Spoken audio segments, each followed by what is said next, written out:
মাঠের একপাশে জুনিয়র তামিমের আগ্রাসী ব্যাটিং, অন্য পাশে তামিম ইকবাল তখন বিধ্বংসী ভূমিকায়। তামিমের সাথে তামিমের লড়াই, গল্পের প্লটে একটু পরেই ঢোকা যাক। দুজনের মিলার খানিকটা স্মৃতিচারণ করা যাক। 23-এর বিশ্বকাপে জুনিয়র তামিম যখন বাদ পড়েন, তার পরিবর্তে দলে জায়গা পান তানজিদ তামিম। এরপর থেকেই খান সাহেবের ভক্তদের চক্ষু শুলেই তরুণ ব্যাটার। অবশ্য দর্শকদের কটূক্তি তিনি গায়ে লাগাননি, ব্যর্থতা কিংবা সমালোচনা এসবেও তানজিদের থোড়াই কেয়ার। অন্যদিকে যুব বিশ্বকাপজয়ী তানজিদি নাকি সেই দল থেকে আসা সেরা ব্যাটার, এমন উক্তি ছিল খোদ সিনিয়র তামিমের।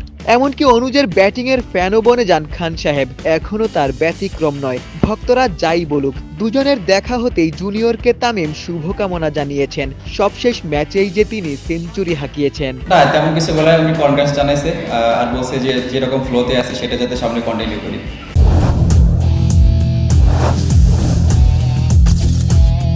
অন্যদিকে তানজিদের আইডল স্বয়ং তামিম ইকবাল। শুধু নামের মিল নয়, দুজনের ব্যাটিং অ্যাপ্রোচও একই, আক্রমণাত্মক। খান সাহেবের মতোই একই কোম্পানির ব্যাট ব্যবহার করেন তানজিদ তামিম, যদিও মানের বেশ পার্থক্য রয়েছে। আর তাই বড় ভাইয়ের কাছেই একই মানের ব্যাটের আবদার। তামিমের ব্যাট তো মানে সিএ ব্যাট, সব ব্যাট তিনিই পান। তো সিএ ব্যাট নিয়ে কথা হচ্ছিল যে ভাই আমাকে যদি এরকম এরকম ব্যাট দেওয়া যায়, আপনি যদি বলে দেন তাহলে হয়তো এরকম ব্যাট পাঠাবো। তো জাস্ট এই কথাগুলো হচ্ছিল, তো উনি বলছে যে ঠিক আছে আমি বলে দিব, উনি এরকম ভাবে ব্যাট পাঠাবে। শুধু আবদার করেই ক্ষান্ত হননি, অগ্রজের ব্যাটগুলো এনে নকিং করলেন, ব্যাটিংয়ে পরিতৃপ্ত হয়ে ফেরতও দিলেন। এবার অপেক্ষা মহারণের। চট্টগ্রামে কালিজে একে অন্যের মুখোমুখি হচ্ছেন। যেমনটা শুরুতেই শুনেছেন, তামিমের সাথে তামিমের লড়াই। একদিকে খান সাহেবের ঘরের মাঠ, অন্যদিকে চট্টগ্রামেই তানজিদের সেঞ্চুরি রয়েছে। দুই তামিমের লড়াইয়ে শেষ হাসিটা কে হাসবে, উত্তরটা সময়ই বলে দেবে।